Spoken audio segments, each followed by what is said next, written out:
BRS MLA మాజీ మంత్రి హరీష్ రావు కంట కన్నీరు పెట్టుకున్నారు.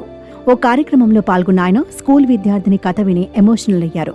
ప్రస్తుతం దీనికి సంబంధించిన వీడియోలు సోషల్ మీడియాలో వైరల్ అవుతున్నాయి. సిద్దిపేట పట్టణంలోని మెట్రో గార్డెన్లో భద్రంగా ఉండాలి, భవిష్యత్తులో ఎదగాలి అనే అంశంపై స్కూల్ విద్యార్థులకు అవగాహన సదస్సు నిర్వహించారు.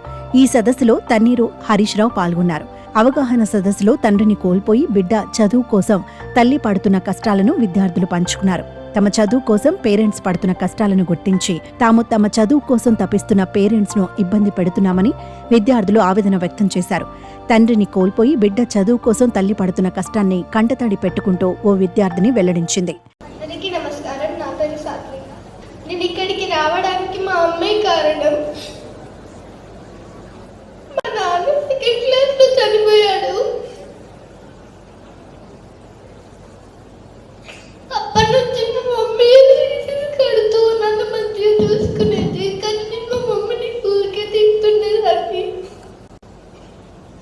నేను ఇప్పటి నుంచి మా మమ్మీని మంచిగా చూసుకుంటాను, మా మమ్మీకి మంచి పేరు తీస్తాను, మా మమ్మీ డాడీకి వాల్యూ, వాళ్ళ పేర్లకి వాల్యూ ఇస్తాను.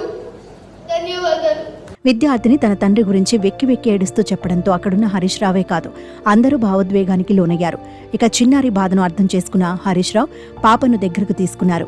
పక్కన కూర్చోబెట్టుకుని ఓదార్చారు. మంచినీళ్ళు ఇచ్చి ధైర్యం చెప్పారు.